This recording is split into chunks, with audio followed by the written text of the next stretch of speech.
Please be seated.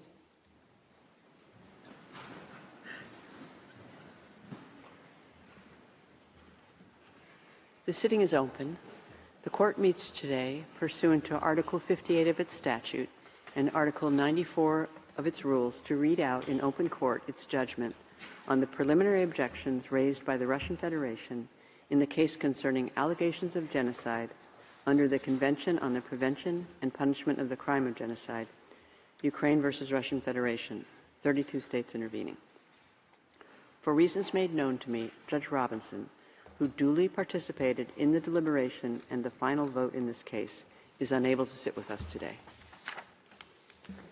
I recall that the proceedings in the present case were instituted on 26 February 2022 by Ukraine against the Russian Federation concerning, I quote, a dispute relating to the interpretation, application, and fulfillment of the 1948 Convention on the Prevention and Punishment of the Crime of Genocide, end of quote. I shall refer to that convention as the Genocide Convention or the Convention.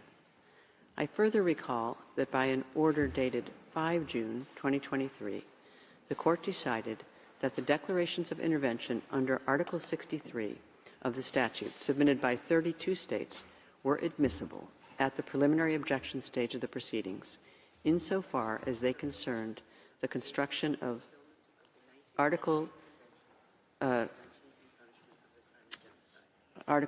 and other provisions of the Genocide Convention relevant to the determination of a jurisdiction of the court.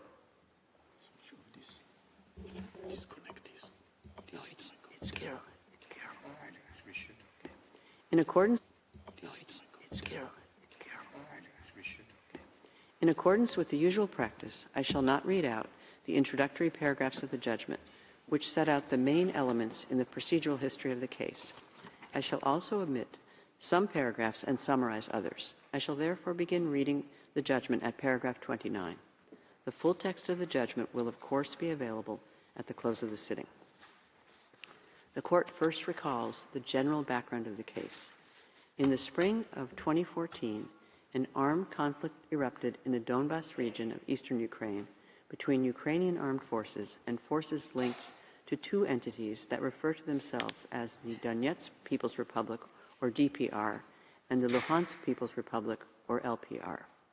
Despite attempts to achieve a peaceful resolution, the armed conflict continues between 2014 and 2022. On 21 February 2022, the Russian Federation, by decrees of its president, Mr. Vladimir Putin, formally recognized the DPR and the LPR as independent states. In an address delivered on the same day, President of the Russian Federation stated, inter alia, that this decision was taken in light of continuing attacks against the Donbas communities and, I quote, the killing of civilians, the blockade, the abuse of people, including children, women, and the elderly, while the so-called civilized world, which our Western colleagues proclaim themselves the only representatives of, prefers not to see this, as if this horror and genocide, which almost 4 million people are facing, do not exist. End of quote. On 22 February 2022, the Russian Federation concluded what it refers to as two treaties on friendship, cooperation, and mutual assistance, one with the DPR and the other with the LPR. On the same date, the DPR and LPR requested military assistance from the Russian Federation pursuant to these, quote, treaties, end of quote. At 6 a.m. Moscow time on 24 February 2022, the President of the Russian Federation declared that he had decided to conduct what he called a special military operation in Ukraine. In his speech, he stated, I quote, in accordance with Article 51, Chapter 7 of the Charter of the United Nations, I have decided to conduct a special military operation with the approval of the Federation Council of Russia and pursuant to the treaties on friendship and mutual assistance with the Donetsk People's Republic and the Lugansk People's Republic, as ratified by the Federal Assembly on 22 February this year. Its purpose is to protect people who have been subjected to abuse and genocide by the Kiev regime for 8 years.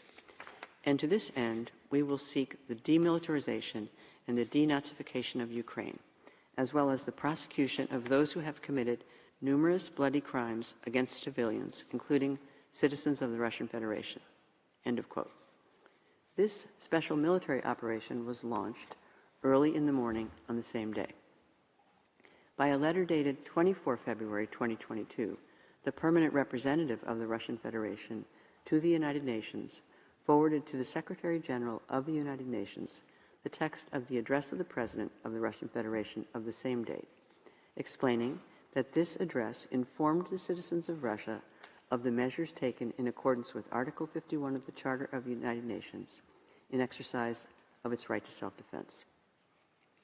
On 26 February 2022, the Ministry of Foreign Affairs of Ukraine issued a statement denouncing, I quote, Russia's false and offensive allegations of genocide as a pretext for its unlawful military aggression against Ukraine. End of quote. The ministry asserted in particular, I quote again, Ukraine resolutely denies Russia's allegations of genocide and rejects any attempt to use such manipulative allegations as an excuse for its unlawful aggression. The crime of genocide is defined in the Genocide Convention, and under that convention, Russia's claims are baseless and absurd. End of quote. On the same day, a few hours after the issuance of this statement, Ukraine filed its application before the court, together with a request for the indication of provisional measures. On 16 March 2022, the court indicated provisional measures, ordering in particular that the Russian Federation immediately suspend the military operations that it had commenced on 24 February 2022 in the territory of Ukraine. The armed conflict between the Russian Federation and Ukraine continues to this day. The court notes that Ukraine invokes Article 9 of the Genocide Convention as the basis of its jurisdiction.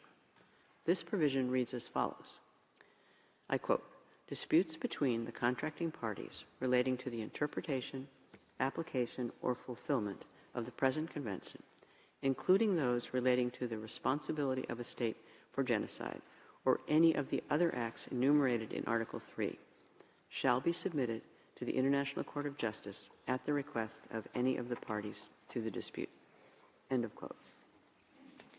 The Russian Federation has raised 6 preliminary objections, contending that 1.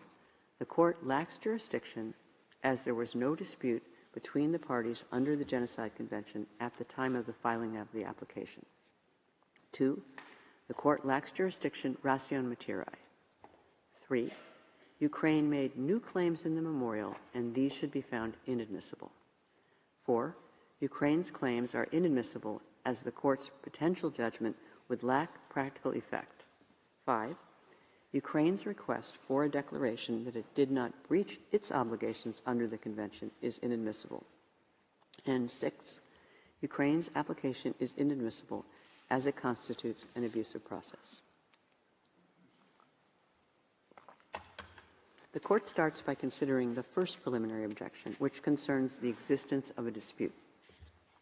It must first determine whether, on the date of the filing of the application, a dispute existed between the parties relating to the subject matter of the application submitted to the court. As the court has stated, the existence of a dispute between the parties is a requirement for its jurisdiction under Article 9 of the Genocide Convention. According to the court's established jurisprudence, a dispute is a disagreement on a point of law or fact, a conflict of legal views or of interests between the parties. In order for a dispute to exist, it must be shown that the claim of one party is positively opposed by the other. As regards disputes concerning the alleged violation of an obligation, the two sides must hold clearly opposite views concerning the question of the performance or non-performance of certain international obligations. It does not matter which one of the parties advances a claim and which one opposes it. The court's determination of the existence of a dispute is a matter of substance, not of form or procedure. The date on which the existence of a dispute must be determined is, in principle, the date on which the application is filed. It must be demonstrated that, on that date, the respondent was aware or could not have been unaware that its views were positively opposed by the applicant. However, it is not necessary that a state expressly refer to a specific treaty in its exchanges with the other state to enable it later to invoke that instrument before the court.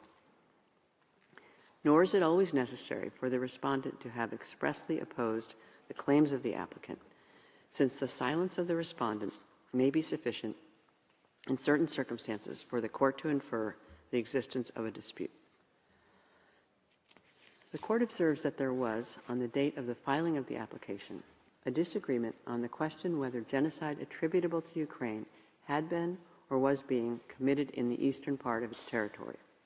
Several organs of the Russian Federation, having the authority to represent the Russian Federation in international relations, issued statements indicating that acts of Ukraine constituted genocide against the Russian-speaking inhabitants of the Donbas region.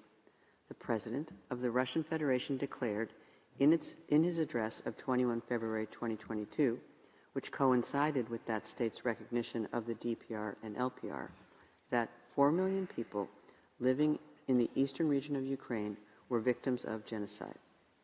The permanent representative of the Russian Federation to the United Nations, defending the recognition of the DPR and LPR before the General Assembly on 23 February 2022, claimed that the inhabitants of the Donbas region were victims of a blatant genocide.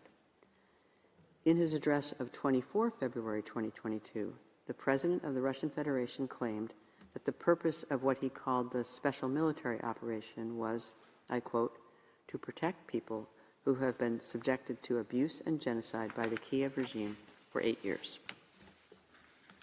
Ukraine has consistently rejected accusations that genocide was being committed in its territory.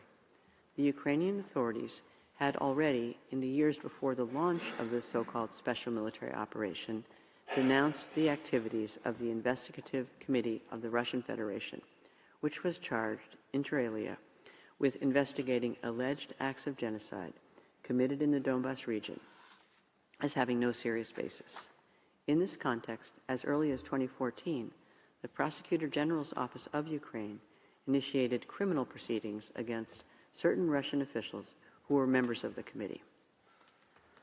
Following the launch of the so-called Special Military Operation on 24 February 2022, the Ministry of Foreign Affairs of Ukraine issued a statement denouncing, I quote, Russia's false and offensive allegations of genocide, end of quote.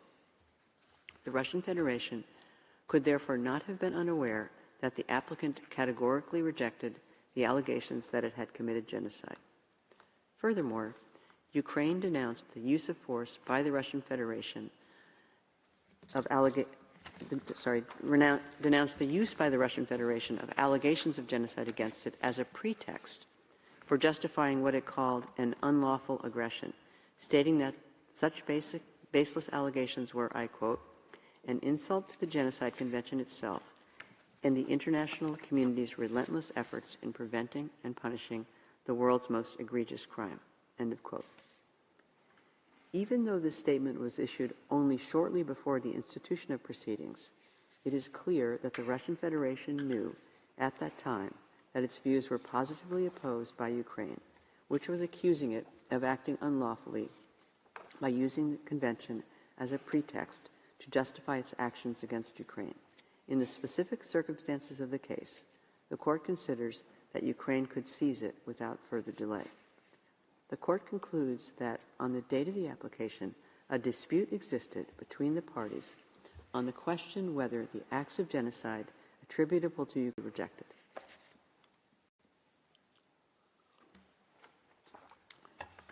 The court observes that there are two aspects to the dispute submitted by Ukraine, the essential characteristics of which are distinct, and which the court therefore considers it necessary to examine separately and in turn.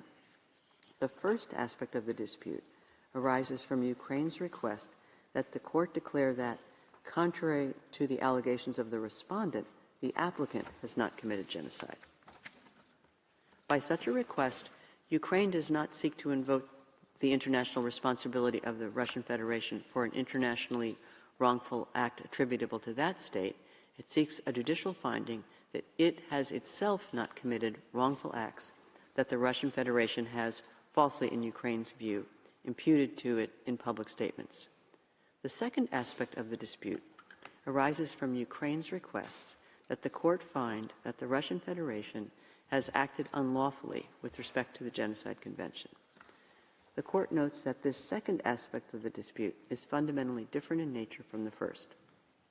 Ukraine seeks to invoke the international responsibility of the Russian Federation by imputing internationally wrongful conduct to it.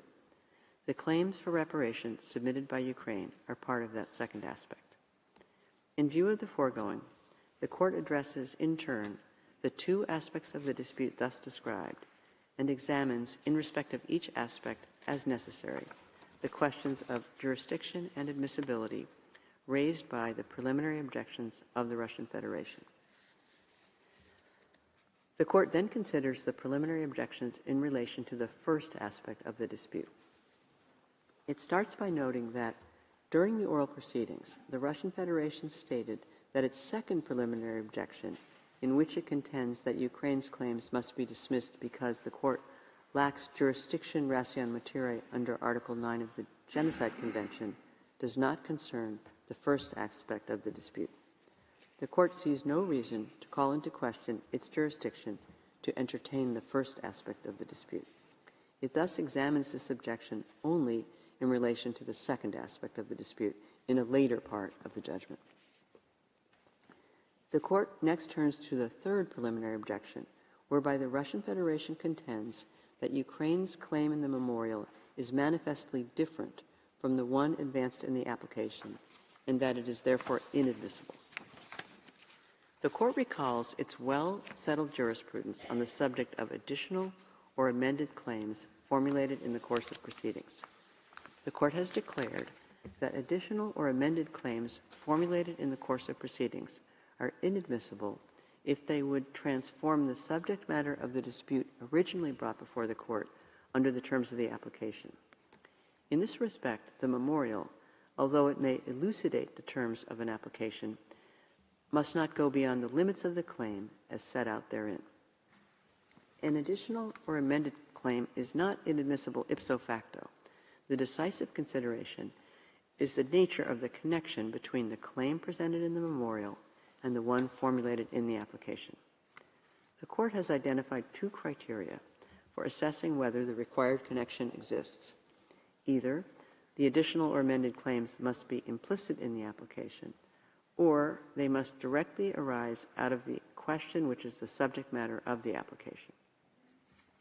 The purpose of these criteria is ultimately to determine whether the additional or amended claims would transform the subject of the dispute originally brought before the Court under the terms of the application. The Court has recognized that claims advanced subsequent to the application may clarify the scope of the dispute. In the present case, both Submission A in Ukraine's application, requesting the Court to, I quote, adjudge and declare that, contrary to what the Russian Federation claims, no acts of genocide have been committed in the Luhansk and Donetsk oblasts of Ukraine, end of quote, and its amended Submission B in paragraph 128 of the memorial, which asks the Court to, I quote, adjudge and declare that there is no credible evidence that Ukraine is responsible for committing genocide in the Donetsk and Luhansk oblasts of Ukraine. These concern the same allegations of genocide made by the respondent. The Court is of the view that Ukraine's amended Submission B merely clarifies the claim as presented in its application and therefore does not transform the subject of the dispute originally brought before the Court under the terms of the application. Accordingly, in the remainder of the judgment, the Court considers that the first aspect of the dispute to be defined in terms of Ukraine's Submission B in its memorial, namely, whether there is credible evidence that Ukraine is responsible for committing genocide in violation of the Genocide Convention in the Donetsk and Luhansk oblasts of Ukraine. In light of the foregoing, the Court finds that the Russian Federation's third preliminary objection to the admissibility of Ukraine's Submission B in paragraph 178 of the memorial, based on the introduction of additional or amended claims, must be rejected. The Court turns next to the fourth preliminary objection, whereby the Russian Federation contends that a potential judgment of the Court on Ukraine's submissions would be devoid of any practical effect. The Court recalls that even if it finds that it has jurisdiction, it is not compelled in every case to exercise it, because there are inherent limitations on the exercise of the judicial function which the Court, as a court of justice, can never ignore. The Court has stated that its judgment must have some practical consequence in the sense that it can affect existing legal rights or obligations of the parties, thus removing uncertainty from their legal relations. It is not the function of the Court to provide a basis for political action if no question of actual legal rights is involved. Accordingly, the Court cannot adjudicate upon the merits of the claim when it considers that any adjudication would be devoid of purpose. The applicant requests the Court to adjudge and declare that there is no credible evidence that Ukraine is responsible for committing genocide in violation of the Genocide Convention in the Donetsk and Luhansk oblasts of Ukraine. The Court notes that its jurisprudence and that of its predecessor make clear that the Court may, in an appropriate case, issue a declaratory judgment. The purpose of a declaratory judgment is to ensure recognition of a situation at law, once and for all, and with binding force as between the parties, so that the legal position thus established cannot again be called into question insofar as the legal effects ensuing therefrom are concerned. The Court observes that the first aspect of the dispute between the parties involves a disagreement on a point of fact, as well as the interpretation, application, or fulfillment of their rights and obligations under the Genocide Convention. A declaratory judgment on whether there exists credible evidence that Ukraine is responsible for committing genocide in violation of its obligations under the Convention would have the effect of clarifying whether the applicant acted in accordance with its obligations under Article 1 of the Convention. In light of the foregoing, the Court finds that the Russian Federation's fourth preliminary objection to the admissibility of Ukraine's Submission B in paragraph 178 of the memorial, based on the lack of practical effect of a potential judgment on the merits, must be rejected.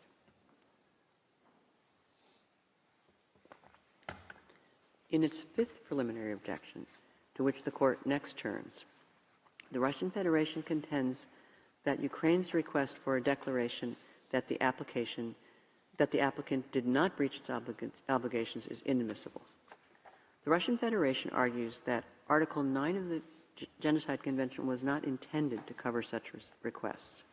The Court recalls that the text of Article 9 and observes that this article clearly allows a state that invokes the responsibility of another state to submit the dispute to the Court.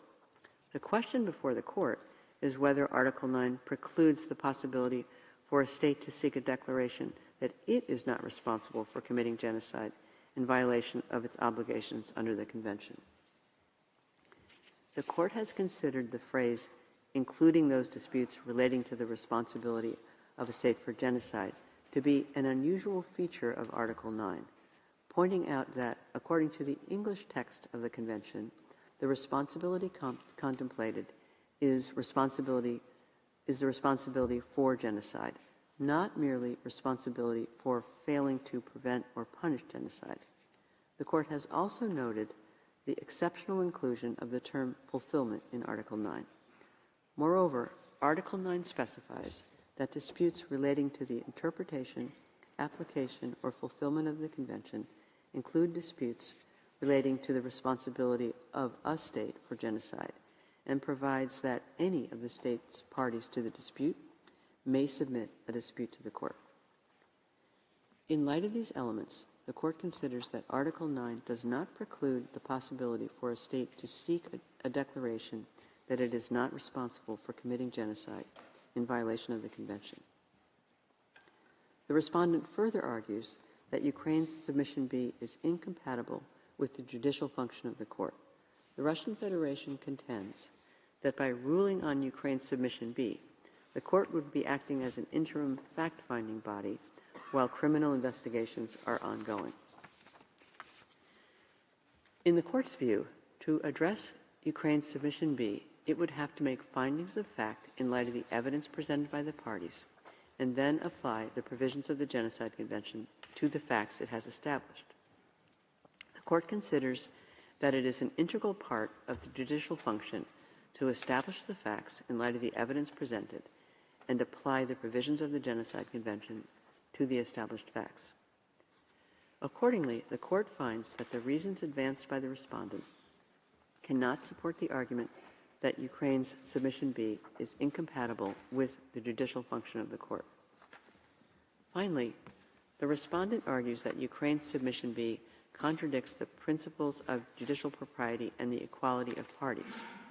To support this argument, the Russian Federation, referring to the principle of res judicata, argues that Ukraine's claim, if upheld by the Court, may exonerate the applicant from responsibility by preempting the rights of the respondent and other states to invoke Ukraine's responsibility under the Genocide Convention in the future. The Court states that it need not consider questions that may arise in the hypothetical situation where, subsequent to a judgment on the merits in the present case, the Russian Federation decides to institute proceedings against Ukraine, invoking the latter's responsibility for committing genocide in violation of its obligations under the Genocide Convention. The contents of a judgment on the merits are unknown, as is the substance of the claims the Russian Federation might make should it decide to seize the Court. It is not for the Court to speculate about these matters. It suffices for the Court to observe that whenever a dispute is settled by the Court by way of a judgment, there is a possibility that a future claim is covered by the res judicata effect of that judgment. This possibility, however, does not per se provide a basis for finding that Ukraine's Submission B contradicts the principles of judicial propriety and the equality of the parties. In assessing the admissibility of Ukraine's request contained in Submission B of its memorial, the Court takes account of the circumstances in which the request was made. The Court notes that in the present case, Ukraine made a request for a declaration that it did not breach its obligations under the Genocide Convention in the context of an armed conflict between the parties. The respondent took the allegedly unlawful measures in against Ukraine with a stated purpose of preventing and punishing genocide allegedly committed in the Donbas region. In such a special context, the Court recognizes the legal interest that Ukraine has under the Genocide Convention to resolve that dispute regarding its Submission B. The Court stated on 16 March 2022 that, I quote, "Since 24 February 2022, there has been intense fighting in Ukrainian territory, which has claimed many lives, has caused extensive displacement, and has resulted in widespread damage. The Court is acutely aware of the extent of the human tragedy that is taking place in Ukraine." End of quote. The armed conflict between the applicant and the respondent continues to this day. A judgment of the Court regarding Submission B will clarify the rights and obligations of the parties under the Genocide Convention, in particular, whether Ukraine acted in accordance with its obligations under Article 1 of the Convention. The Court is mindful of its responsibilities in the maintenance of international peace and security, as well as in the peaceful settlement of disputes under the Charter of the United Nations and the Statute of the Court. In the particular circumstances of the present case, the Court considers that Ukraine's request for a declaration that it did not breach its obligations under the Convention is not inadmissible. In light of the foregoing, the Court finds that the fifth preliminary objection of the Russian Federation must be rejected. The Court next considers the sixth preliminary objection, whereby the Russian Federation contends that Ukraine's application is inadmissible because it constitutes an abusive process. The Court recalls that it is only in exceptional circumstances that the Court should reject a claim based on a valid title of jurisdiction on the ground of abusive process. The Court has specified that there has to be clear evidence that the applicant's conduct amounts to an abusive process. An abusive process goes to the procedure before a court or tribunal and concerns the question whether a state has misused that procedure to such an extent that its case should be rejected at the preliminary phase of the proceedings. As to the respondent's argument that Ukraine introduced new claims in the memorial, the Court notes that it is the same as the one in the third preliminary objection, which it has already rejected in respect of the first aspect of the dispute. The Court next recalls that it cannot concern itself with the political motivation which may lead a state at a particular time or in a particular circumstance to choose judicial settlement. The Court is therefore not persuaded by respondent's argument that the timing of Ukraine's application is abusive. The Court then observes that in its order of 5 June 2023, it did not address the respondent's further argument that the manner in which Ukraine allegedly rallied states to arrange what the Russian Federation calls a mass intervention amounted to an abusive process. The Court's analysis in that order was limited to whether the declarations of intervention were inadmissible on the ground of an abusive process. The Court notes that in support of this argument, the respondent relies exclusively on the conduct and statements of the intervening states. It has not adduced any evidence regarding Ukraine's alleged abusive process. The Court does not consider that Ukraine, having established a valid title of jurisdiction, should be barred at this preliminary stage without clear evidence that its conduct with respect to interventions amounts to an abusive process. For this reason, the Court does not consider the third argument of the respondent convincing. The respondent has not demonstrated that there are exceptional circumstances that would warrant rejecting Ukraine's claim on the ground of abusive process. Accordingly, the Court finds that the Russian Federation's sixth preliminary objection to the admissibility of Ukraine's Submission B in paragraph 178 of the memorial, based on abusive process, must be rejected.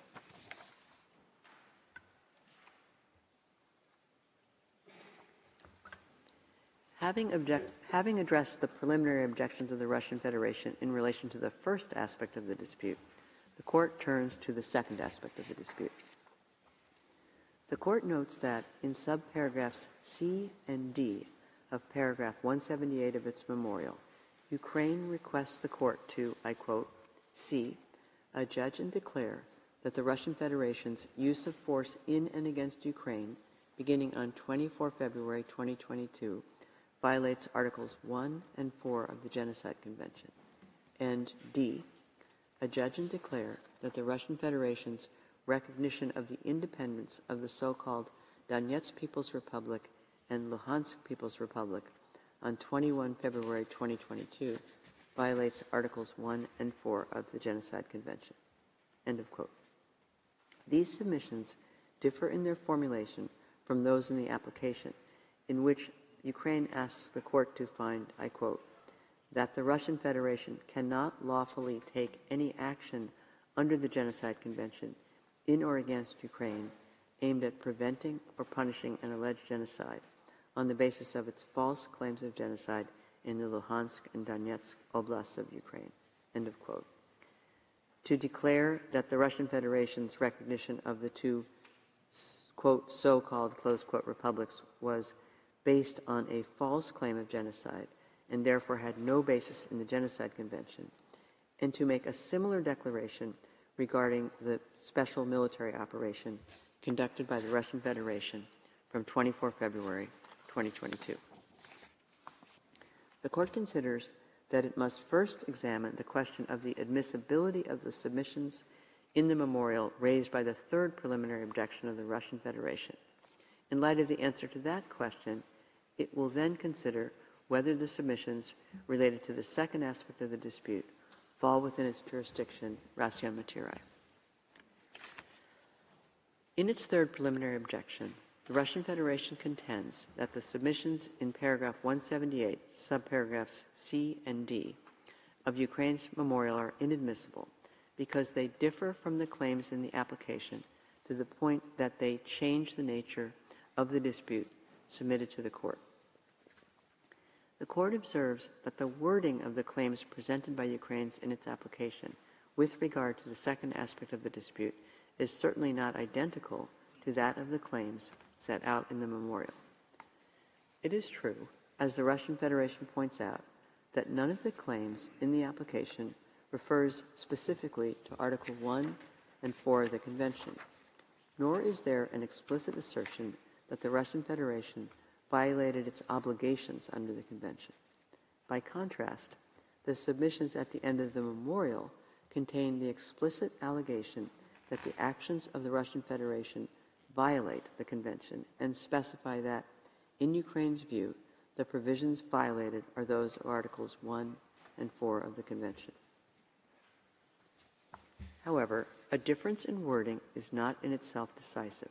What must be ascertained is whether the claim, as it is newly formulated, would transform the subject matter of the dispute originally brought before the Court under the terms of the application. In this regard, the Court notes that in paragraph 30, subparagraph B of the application, Ukraine submitted that the Russian Federation could not lawfully take any action on the basis of its false claims of genocide. In addition, in paragraph 26 of the application, Ukraine claimed that, I quote, the Russian Federation's declaration and implementation of measures in and against Ukraine in the form of a special military operation declared on 24 February 2022 on the basis of alleged genocide, as well as the recognition that preceded the military operation, is incompatible with the Convention. End of quote. This allegation is repeated in paragraph 29, according to which the actions of the Russian Federation, I quote, based on a false claim of genocide, are incompatible with the Genocide Convention and violate Ukraine's rights. End of quote. In asserting that the Russian Federation had acted unlawfully by carrying out actions incompatible with the Convention, which violated Ukraine's rights, the applicant was already challenging in the application the conformity of the Russian Federation's conduct with its obligations under the Convention, and raising the question of the respondent's responsibility vis-à-vis the applicant, whose rights had purportedly been violated. Lastly, by presenting claims for reparation under submissions E and F of the application, Ukraine was necessarily calling into question the lawfulness of the actions undertaken by the Russian Federation. It thus follows from the foregoing that, from the very institution of the proceedings, Ukraine was not merely requesting that the court declare that it had not committed genocide, but was also seeking a finding that the actions of the Russian Federation were incompatible with its obligations under the Convention. It is true that the submissions at the end of the application were not without a certain ambiguity. It is also true that, while Article 1 of the Convention was referred to several times in the application, there was no mention of Article 4. However, in the opinion of the court, the submissions in the memorial clarify Ukraine's claims and make them more specific without transforming the subject of the dispute, such as it was submitted to the court in the application instituting proceedings. The court concludes that the submissions set out in paragraph 178, subparagraphs C and D of the memorial are admissible, and that, in this regard, the third preliminary objection raised by the respondent is unfounded and must be rejected. Consequently, the court examines the question of its jurisdiction, ration materiae, to entertain the second aspect of the dispute on the basis of the applicant's submissions as formulated in subparagraphs C and D of paragraph 178 of the memorial. In its second preliminary objection, the Russian Federation contends that the court lacks jurisdiction ration materiae to entertain the claims in submissions C and D presented by Ukraine at the end of its memorial. According to the respondent, these claims fall outside the scope ration materiae of the Genocide Convention and consequently do not fall within the scope of its compromissory clause. The court recalls that, according to its well-established jurisprudence, when the court is seized on the basis of a treaty's compromissory clause by a state invoking the international responsibility of another state party for the breach of obligations under the treaty, in order for the court to have jurisdiction, it is not sufficient for the applicant to claim an alleged violation of the treaty and for the respondent to contest it. It must be ascertained whether the actions or omissions of the respondent complained of by the applicant fall within the scope of the treaty allegedly violated. In other words, whether the facts at issue, if established, are capable of constituting violations of obligations under the treaty. This may require, to a certain extent, that the court interpret the provisions which have allegedly been violated and which define the scope of the treaty. In the present case, the acts complained of by Ukraine are, in essence, that the Russian Federation falsely accused the applicant of committing genocide and invoked the Convention in bad faith in order to justify in an abusive manner its actions, particularly its military actions, which go against the limits of international law. According to Ukraine, these acts constitute violations of obligations under the Convention. More specifically, the obligations allegedly violated are those under Articles 1 and 4 of the Convention. Article 1 of the Convention reads as follows, I quote, "The contracting parties confirm that genocide, whether committed in time of peace or in time of war, is a crime under international law which they undertake to prevent and punish." End of quote. Article 4, for its part, provides that, I quote, "Persons committing genocide or any of the other acts enumerated in Article 3 shall be punished, whether they are constitutionally responsible rulers, public officials, or private individuals." End of quote. The court is of the view that, even assuming that the acts of the Russian Federation complained of by Ukraine are fully established, which it is not for the court to decide at this stage, they would not constitute a violation of obligations under Articles 1 and 4. Ukraine does not claim that the Russian Federation refrained from taking any measures to prevent a genocide or to punish persons who had committed such a genocide. On the contrary, the applicant claims that the genocide invoked by the Russian Federation did not occur, and the allegation was made in bad faith. The purpose of the first aspect of Ukraine's legal action is to request a finding by the court that there is no credible evidence that it had committed any such genocide. In these circumstances, it is difficult to see how the conduct of the Russian Federation, complained of by Ukraine, could constitute a violation by the respondent of its obligations to prevent genocide and punish the perpetrators. It is true that Ukraine seeks to demonstrate that the acts of which it accused the Russian Federation constitute violations of obligations under Article 1 and 2 of the Convention by relying on two grounds. The first is that the Russian Federation has invoked the Convention in bad faith and implemented its obligations abusively. The second is that the measures it adopted in invoking the Convention go beyond the limits permitted by international law. The Court observes that it is indisputable that every treaty in force is binding upon the parties to it and must be performed by them in good faith, referring to Article 26 of the Vienna Convention on the Law of Treaties, reflecting customary international law.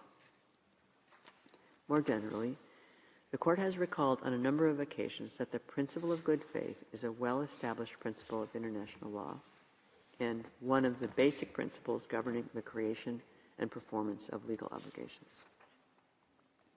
However, the Court has also stated that the principle of good faith is not in and of itself a source of obligation where none would otherwise exist. What matters for the purpose of establishing the Court's jurisdiction ratio materiae when it is seized of an application alleging a respondent's violation of an obligation under a treaty is whether the respondent state could have violated a specific obligation incumbent upon it and whether the alleged violation falls within the scope of the Court's jurisdiction. In the present case, even if the Russian Federation had in bad faith alleged that Ukraine committed genocide and taken certain measures against it under such a pretext, which the respondent contends, this would not in itself constitute a violation of obligations under Articles 1 and 4 of the Convention. The Court considers that it is no more convincing to argue that the respondent's conduct amounts to an abuse of right, or, as Ukraine sometimes puts it, an abuse of the Convention. It is certainly not consistent with the principle of good faith to invoke a treaty abusively by claiming that there is a specific situation falling within its scope when this is clearly not the case, or by deliberately interpreting the treaty incorrectly for the sole purpose of justifying a given action. However, when such an abusive invocation will result in the dismissal of the arguments based thereon, it does not follow that, by itself, it constitutes a breach of the treaty. In the present case, even if it were shown that the Russian Federation had invoked the Convention abusively, which is not established at this stage, it would not follow that the respondent had violated its obligations under the Convention, in particular that it had disregarded the obligations of prevention and punishment under Articles 1 and 4. As regards the applicant's argument that the actions undertaken by the Russian Federation on the basis of its false allegation of genocide go beyond the limits of international law, this raises a question that, in the opinion of the Court, does not fall within the scope ratio materiae of the Convention. Ukraine and some of the intervening states rely in this respect on the dictum in paragraph 430 of the judgment on the merits in the case concerning application of the Convention on the Prevention and Punishment of the Crime of Genocide, Bosnia and Herzegovina v. Serbia and Montenegro. The Court stated in that judgment that the obligation to prevent genocide requires states parties to employ all means reasonably available to them so as to prevent genocide as far as possible, while adding that it is clear that every state may only act within the limits permitted by international law. However, it does not follow from the foregoing that, If a state seeks to fulfill its obligation of prevention under the Convention through an act that is in breach of international law, such action by itself constitutes a violation of the Convention. The Court did not intend, by its 2007 ruling, to interpret the Convention as incorporating rules of international law that are extrinsic to it, in particular, those governing the use of force. It sought to clarify that a state is not required under the Convention to act in disregard of other rules of international law, nor can a state avail itself of the obligation of prevention under the Convention to act beyond the limits permitted elsewhere by international law. Those limits are not defined by the Convention itself, but by other rules of international law. Thus, in the present case, assuming for the sake of argument that by recognizing the DPR and LPR and by launching the so-called special military operation, the Russian Federation sought to implement its obligations under the Convention, and that the acts in question are contrary to international law, it is not the Convention that the Russian Federation would have violated, but the relevant rules of international law applicable to the recognition of states and the use of force. These matters are not governed by the Genocide Convention, and the Court does not have jurisdiction to entertain them in the present case. In conclusion, the acts complained of by Ukraine in submissions C and D of the memorial, from whichever point of view they are considered, are not capable of constituting violations of the provisions of the Convention relied on by Ukraine.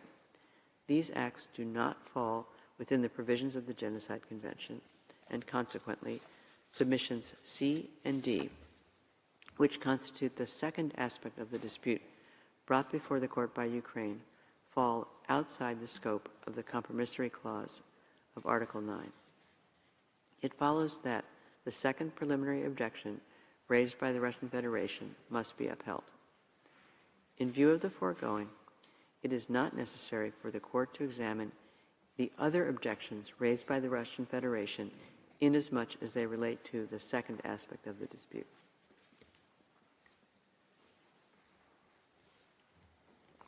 In summary, the Court considers that the Russian Federation's second preliminary objection, according to which submissions C and D in paragraph 178 of Ukraine's memorial do not fall within the Court's jurisdiction ratio materiae, must be upheld. However, the Court considers that it must reject the first preliminary objection based on the lack of jurisdiction of the Court to entertain the totality of Ukraine's submissions because of the alleged non-existence of the dispute. The third preliminary objection, based on the inadmissibility of the submissions presented in the memorial on the grounds that those submissions are allegedly new and transform the subject of the dispute. The fourth preliminary objection, based on the inadmissibility of Ukraine's submissions because of the alleged lack of practical effect of a judgment on the merits.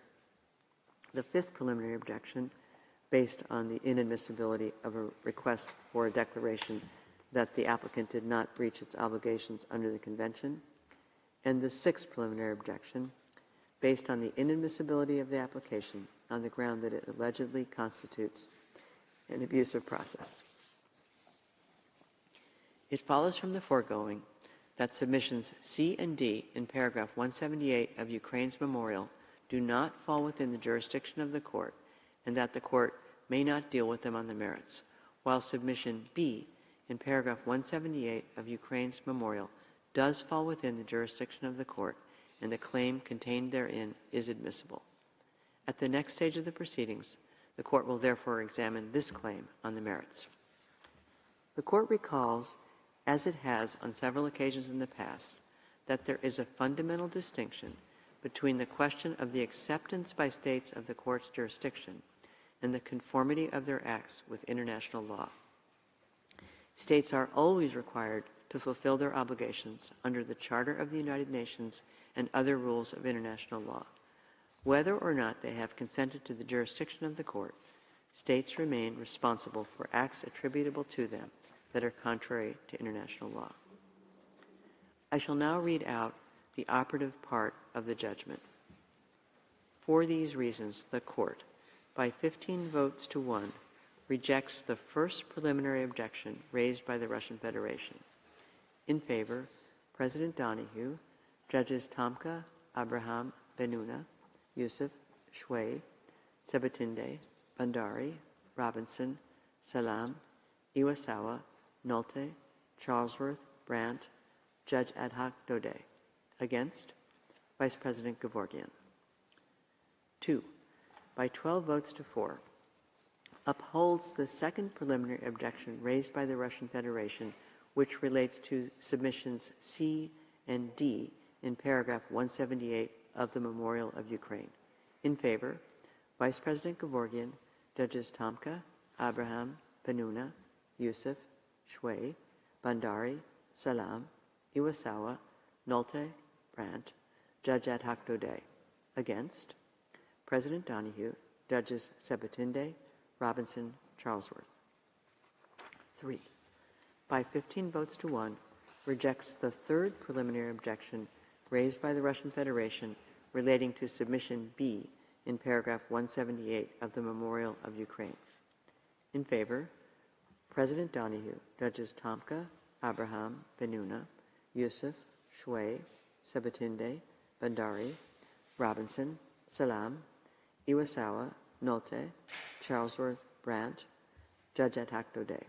Against, Vice President Gevorgian. 4, by 14 votes to 2, rejects the third preliminary objection raised by the Russian Federation relating to submissions C and D in paragraph 178 of the Memorial of Ukraine. In favor, Judges Tomka, Abraham, Benuna, Yusuf, Shway, Sebatinde, Bandari, Robinson, Salam, Iwasawa, Nolte, Charlesworth, Brandt, Judge Ad hoc Dode. Against, President Donahue, Vice President Gevorgian. By 14 votes to 2, rejects the fourth preliminary objection raised by the Russian Federation. In favor, President Donahue, Judges Tomka, Abraham, Yusuf, Shway, Sebatinde, Bandari, Robinson, Salam, Iwasawa, Nolte, Charlesworth, Brandt, Judge Ad hoc Dode. Against, Vice President Gevorgian, Judge Benuna. 6, by 13 votes to 3, rejects the fifth preliminary objection raised by the Russian Federation.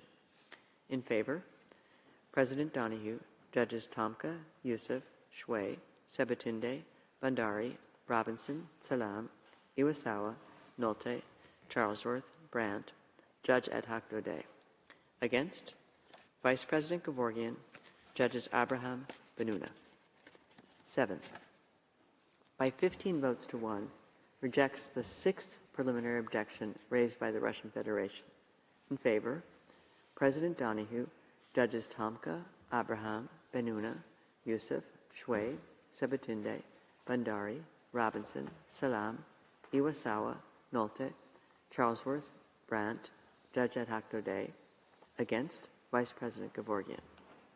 8, by 15 votes to 1, finds that it has jurisdiction on the basis of Article 9 of the Convention on the Prevention and Punishment of the Crime of Genocide to entertain submission B in paragraph 178 of the Memorial of Ukraine.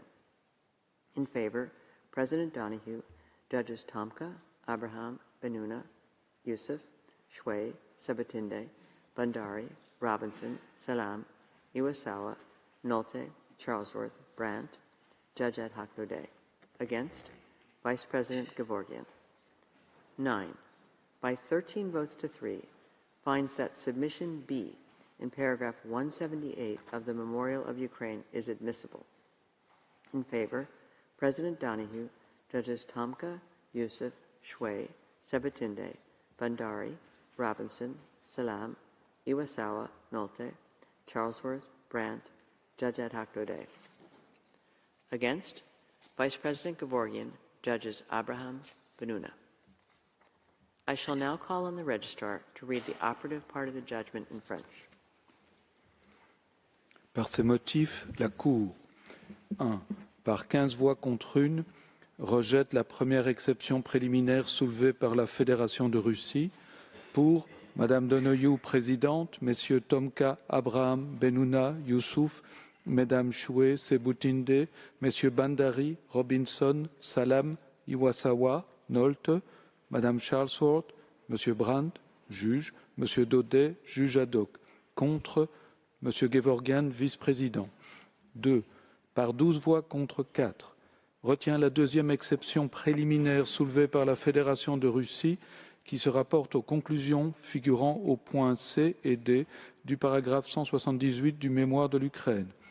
Pour M. Gevorgyan, vice-président, Messieurs Tomka, Abraham, Benouna, Youssouf, Madame Choué,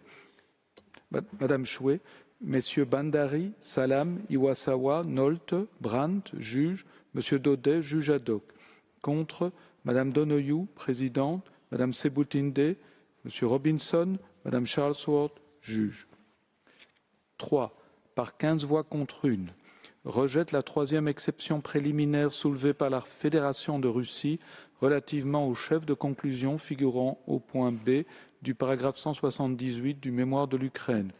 Pour Madame Donoyou, présidente, Messieurs Tomka, Abraham, Benouna, Youssouf, Mesdames Choué, Sebutinde, Messieurs Bandari, Robinson, Salam, Iwasawa, Nolte, Madame Charlesworth, Monsieur Brand, juge, Monsieur Daudet, juge ad hoc.